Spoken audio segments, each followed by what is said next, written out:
Hello, agentpreneurs, and welcome to episode 44 of the Daily List Report. We've got an amazing show today. We've got Eric Mitchell, a regular guest on the show, coming back on. Before we get to that, look at our YouTube page, go visit it, subscribe if you like the content. We've had some really good shows this week. Yesterday, we had Ryan Torigno on talking about LR Live and how to leverage some of our virtual products. And on Tuesday, we had one of our most popular shows ever. We had Omri Friedel come back on the show, and Omri was giving an update on the Paycheck Protection Program. So there's, lots of information. We have a presentation in there, lots of information about how you calculate repayments, the timing for that. So check that out. If you're a recipient of the PPP, you're going to want to watch that to make sure that you understand how to get your ducks in an order and how to make sure that you apply for the relief. And if you haven't applied yet, there's actually still money available in that program, and there's some useful information for you in that as well. So without further ado, what I'm going to do is I'm going to bring on Eric Mitchell in just a second. Again, Eric Mitchell's been a regular on the show. Hopefully all of you know him by now.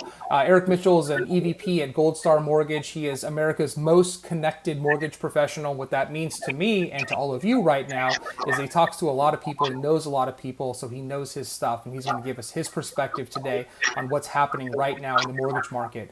He's a 21-year industry veteran. He's been doing this for a very long time, longer than maybe he's willing to admit, but that brings a tremendous amount of experience to the ups and downs that we've experienced in our economy over the last 20 years. And lastly, he's an upcoming author. So congratulations, Eric. So he's got a book coming out. You can check it out at thewhyofmoney.com, how to get out of your own way and finally earn what you deserve. So with that, as always, I'm going to bring on Eric Mitchell. Eric, say hello to the agentpreneurs of ListReports. Hey, team. Hey, Randy. How are you doing? I'm good, man. These are crazy times, but crazy times bring crazy blessings. And so it's just a matter of focusing on all of the opportunities and the blessings that are available to all of us and staying focused on that. I couldn't agree more. Eric, we did this great week last week called Stand and Salute. We had a bunch of military leaders on, and we had a lieutenant colonel from the Air Force on. He was talking about this idea that, when things happen, right, only 10% of it is what's happening and 90% of it is how we react to what's happening. So I also have that mindset that this is a blessing in many ways and excited about the positives that are coming out of that. So with that, Eric, what we want to talk about today, and we want to give our audience some real actionable advice and updates. Like, you've been on before, right? We've been talking about forbearance. We've been talking about decreased liquidity, all sorts of things. What's happening right now in the market? What are you seeing right now in today's mortgage market as a starting point? And then we'll get into some of what we think is timing, good timing, bad timing as it relates to the housing market. Yeah, there's definitely some tentative optimism coming back into the liquidity. A lot of the non-QM mortgage products are starting to creep back in. Second mortgages are starting to creep back in. FICO score guidelines are starting to open up a little bit more, and so lending is becoming a little bit easier, right? We had this shrinkage that was very dramatic and urgent, and now that's starting to widen back up again, so that feels good. Most investors had to change a lot of their guidelines, but now they're rewriting them and expanding it back out, little by little. I mean, it's not as dramatic as it was a few months ago, but it's little by little, becoming easier and easier, which is signs of optimism. Eric, real quick, sorry, just to interject there. Is that what that is? I mean, they're clearly looking out in their crystal balls into the future, and they're saying, okay, maybe this isn't as bad as we thought. Is that what's happening right now? Correct. So when you look at non-QM mortgages, non-QM means not Fannie Mae, not Freddie Mac, not FHA, not VA, not USDA, not government insured, right? Not government backed, not government supported. And so these are things like non-mortgable condos or foreign nationals, stated income, investment properties, things like that, right? So a very aggressive lending. Well, when you're going to lend on that, you still need someone to sell it to.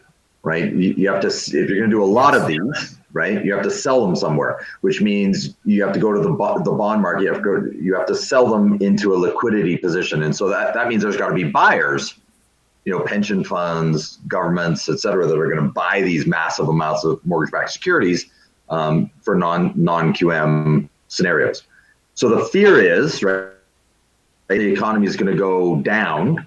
That means foreclosures are going to go up, which makes buyers of those types of mortgages go away because they don't want to buy mortgages that they feel are going to go into default at some point very soon. Yes. So now those investors are coming back saying, okay, hold on, this isn't as bad as we thought. The economy is going to open back up. Consumer sentiment's very high. There's a lot of hope. The American spirit is alive and well. We got kicked, but we're standing back up. We're feeling good about this. And so the buyers are coming back in the market. So now, those guys are starting to open back up because there's places to sell some of those mortgages again. Yeah, interesting. Eric, you and I have talked quite a bit, over the course of the last couple of months as all of this stuff has been unfolding. And, one of the things that I'll never forget is just talking with you when the FHFA, came out and was like, okay, everybody, you don't have to pay your mortgages. And then, you don't have to pay them back in a lump sum. Like, what's happening right now? What's the latest with that? And what are mortgage companies doing to respond? Yeah, so luckily, we banged the drum pretty hard to get the FHFA and different government agencies that oversee Fannie Mae, Freddie Mac, Ginnie Mae, FHA, VA, USDA, HUD, et cetera, to help them understand the ramifications of the decisions they were making, right? So they're focused on how do we help consumers, which is great, but they weren't looking at the ramifications of the decisions that they were rolling out. And so they've now tweaked and adjusted. So one last week is if you go into forbearance, the way it was structured is, let's say you're in forbearance for 6 months. On the 7th month, you had to get completely caught up on all 7 months worth of mortgage payments, right? And so our industry is explaining to them, hey, nobody's got that happen. Yeah. Like that doesn't help people. Like you've got to push that 7 months worth of payments onto the back end. Yeah. And so we showed them structures, right? How do you structure that in a viable contractual way that helps consumers, but also doesn't crush the mortgage industry, but actually creates long-term benefit that doesn't just kick the can down the road that causes a crash later, right? And so they were luckily very receptive to that. They made those changes. And so now, if you're in forbearance, at the end of your forbearance, whether it be 3 months, 6 months, 9 months, or 12 months, you can qualify up to 12 months worth of forbearance. At the end of your forbearance period, that you just have to start making your payments again. That whatever payments you missed is tacked onto the back end of the mortgage, right? So you'd stay standing on the mortgage, or it's payable when you refinance and or sell your home, but you don't have to write a check for 12 months worth of payments, right? And so it's like, oh, thank you for listening. So they made a lot of really positive changes that are not going to cause the mortgage industry to crash, right? And so a lot of that decision making helped bring in liquidity back in as well. Interesting. So not to get into the weeds too much, but this is really interesting to me, and I think to a lot of people who are listening, is we talked before about sort of the downstream impacts, right? So what happened? What did they do with all of the people who bought those mortgages and were expecting the payments and had interest payments due? Like, what happened downstream from that? So it's great that a consumer can just tack this on to the end of the mortgage, but there were people who were expecting money along the way. What did they do? Yeah, no, absolutely, right? And so you've got Fannie Mae, Freddie Mac, Ginnie Mae that have turned mortgage-backed securities into bonds, right? And then sold those bonds to worldwide investors. Yep. But when you look at mortgage-backed securities, you're not talking about one it's not like you can pick up the phone and call the Teamsters Union and say, hey, you bought, $400 million or more mortgage-backed securities. We need you to. No, that's not. There's like thousands and thousands of investors in all the mortgage-backed securities, right? And so Fannie, Freddie, Ginnie have basically put out a memo saying, look, here's our choice, right? We can default on you and you'll get your payment eventually, right? Or we can start foreclosing on everybody, right? And you're going to take it in the shorts really bad. It's going to be really, really bad, right? And so the worldwide community just collectively said, kind of shrugged and said, what are you going to do? Are we going to sue Fannie Mae, Freddie Mac, and Ginnie Mae, right? I mean, really? No, right? And so collectively, the world just kind of shrugged and said, hey, whatever, fix this. Whatever you got to do, you got to do. And in the contracts, Fannie, Freddie, Ginnie, there is some flexibility, built into the contracts that says, look, based on catastrophic events, events, that can't be foreseen, we'll call them godly events. Fannie, Freddie, Ginnie have the right to take drastic measures as needed based on these worldwide events. Right. The force majeure, right? So definitely an act of God or whatever. Yeah. Interesting. So that's all really good news, right? So we look at today, ballpark, right? Approximately 10% of all mortgages are in forbearance, and it seems like the rate of growth there has been in decline, right? So everybody sort of figured this out, right? And these are going to be tacked onto the end of the mortgages or dealt with in a refinance. But that is given, it sounds like, the industry confidence to start opening up and lend more and bring some products back to the market that kind of disappeared over the last 60 days. Is that how you see it?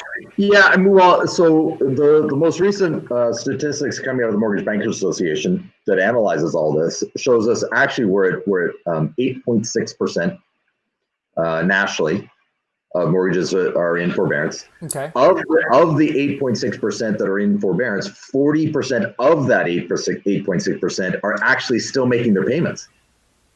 Even though they've been accepted into forbearance, there's 40% of them are still making their payments. Oh, that's interesting. I didn't even think of that. I just thought of all of them as not paying. So you're saying 40% of those people who have gone into a forbearance program are actually still paying their mortgage.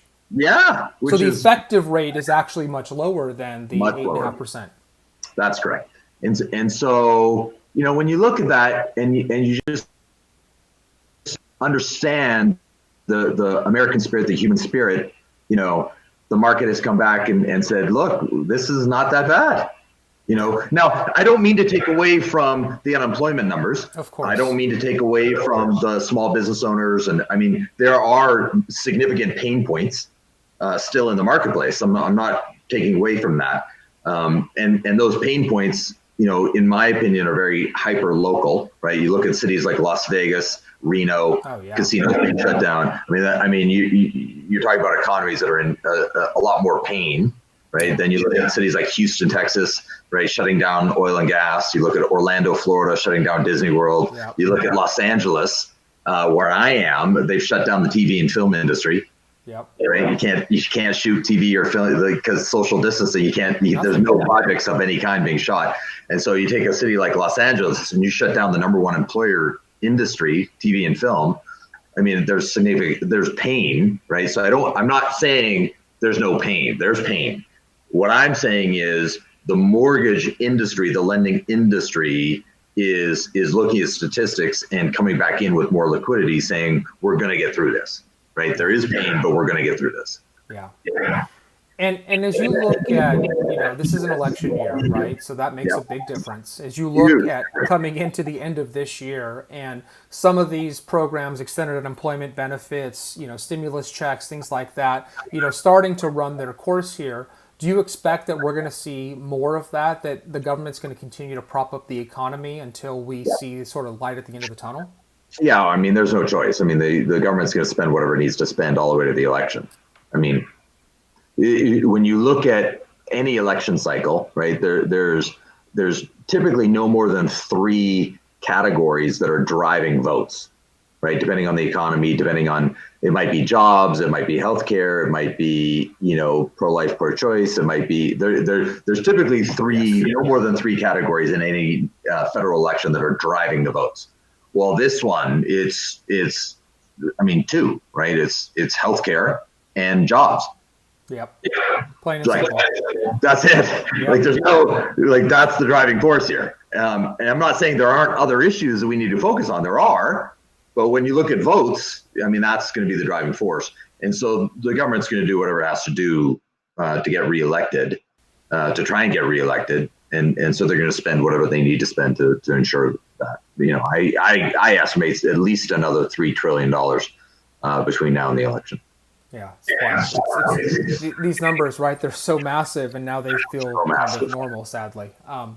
So, Eric, let's talk a little bit about the real estate market right now, right? So we've established that there's some products coming back to the market. There's some hope, right? And so, maybe relaxing a little bit of credit requirements, some of these non-QM products coming back into the market.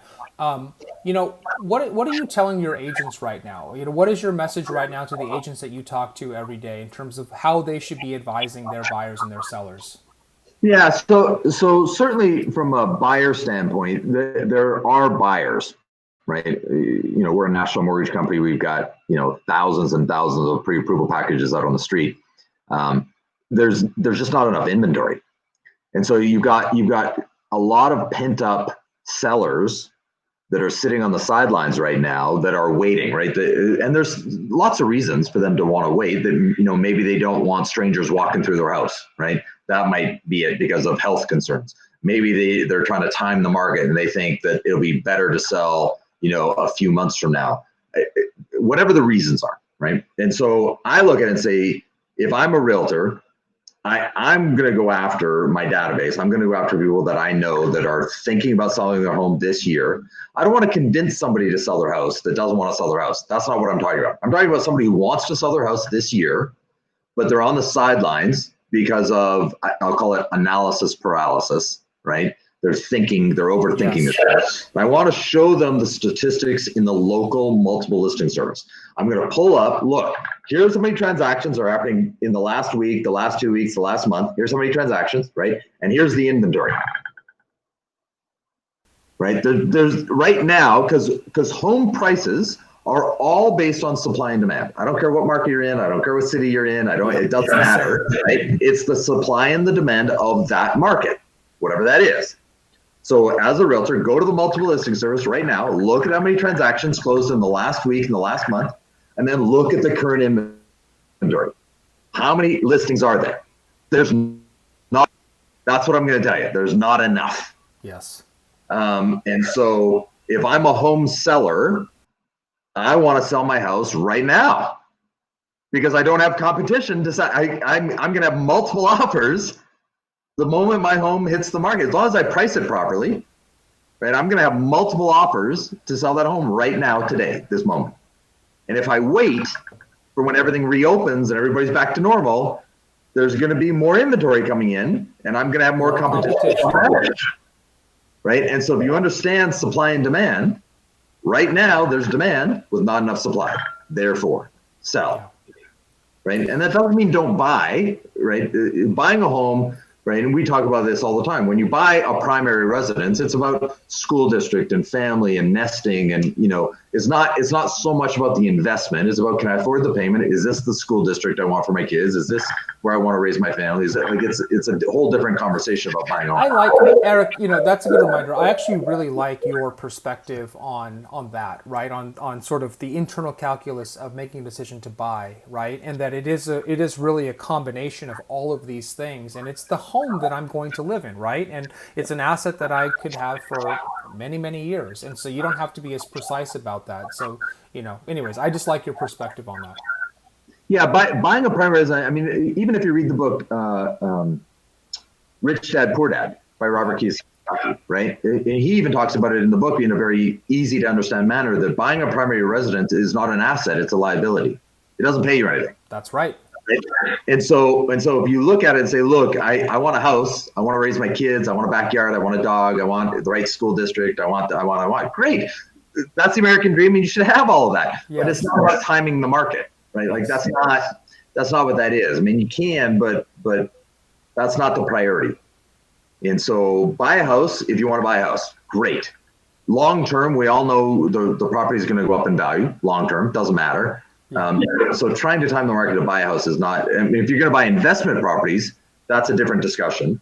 But if you're going to buy a primary residence, it's not about timing the market. It's about building a family, building a home. But if you're going to sell your home, right, then it becomes trying to time the market if you can, if at all possible. Get as much money as you can. And right now, every multiple listing service I'm looking at nationwide, there's not enough inventory. Yeah.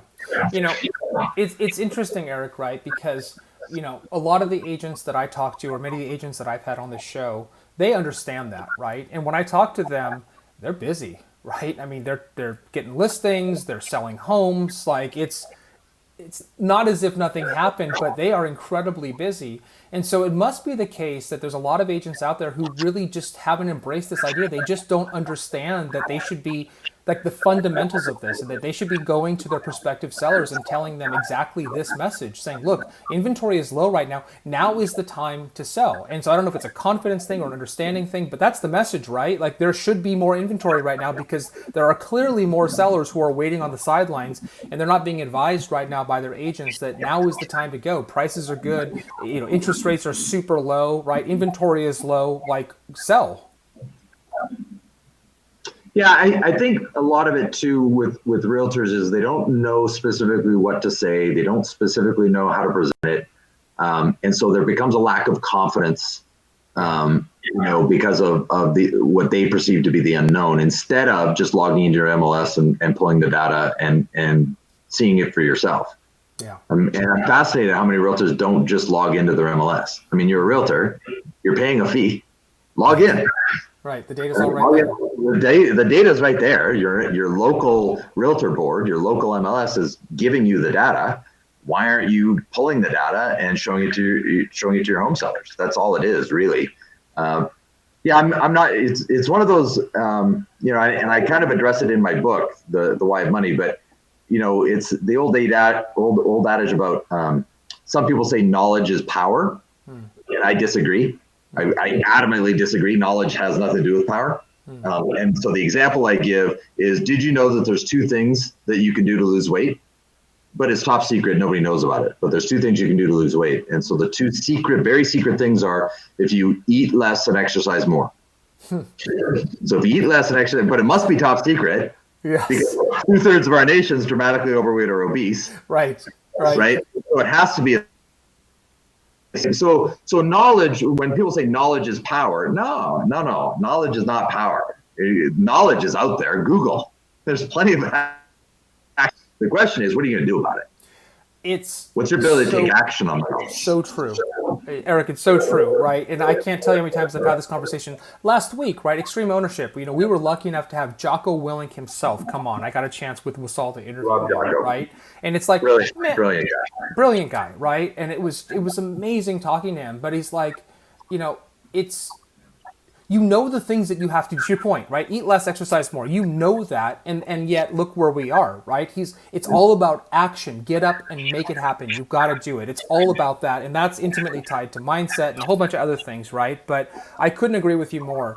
A lot of people have the knowledge, but they don't take the action. They don't do the things that they know they need to do. One of my favorite sayings that I say all the time, anybody who gets to know me, it's almost nauseating how often I say this. But one of my favorite sayings is, I care enough to be unreasonable. Yeah. I'm grossly unreasonable. If I'm passionate about something, I am in your grill. I am all up in your business because I care enough to be I am unreasonable. And I will dig my heels in and I will force a point if I believe it to be true. And so some people just feel like that's not a great way to be, and that's okay. And if that doesn't work for you, that's totally okay. I would just say to you, what strategy are you running? If that's not the strategy, great. What strategy are you running, and does it work for you? Yeah. Are you getting the results that your family deserves? Are you getting the results that you deserve? Right? And it's all about the results. You're either getting the results or you're not. If you're not getting the results, change the strategy. Find a strategy. If you don't like my strategy, totally okay, but find a strategy that works.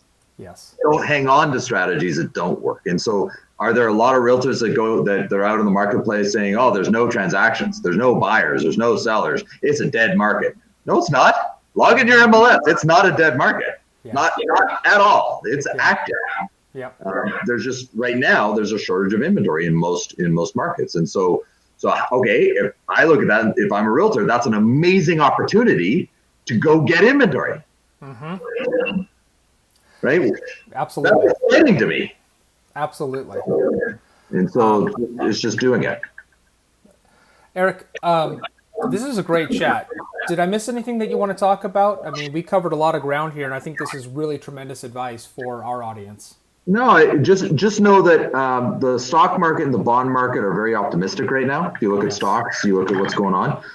There's tremendous, if you look at the consumer sentiment reports coming out, a lot of optimism with things opening back up. you can watch the news outlets, right? And it's all doom and gloom because they're all, I don't care what, left, right, middle, doesn't matter. They're all selling, viewership. And so they got to give you stuff that makes you want to log in and think the world's blowing up. It's not, and so there's tremendous opportunity. If you go back to 2008, 9, and 10, right? And I'm not saying we're going back there, we're not, but from adversity comes new opportunities. It forces change, right? And so all of us working from home, just like you and I are doing right now, we're on a video chat, right? And so what I would say to realtors and people watching this video is, what's your ability to adopt technology? What's your, because here's a belief system that I have, and I'm going to tell you, I believe this so much that I care enough to be unreasonable, and I scream this from the mountaintops. Technology will never replace realtors.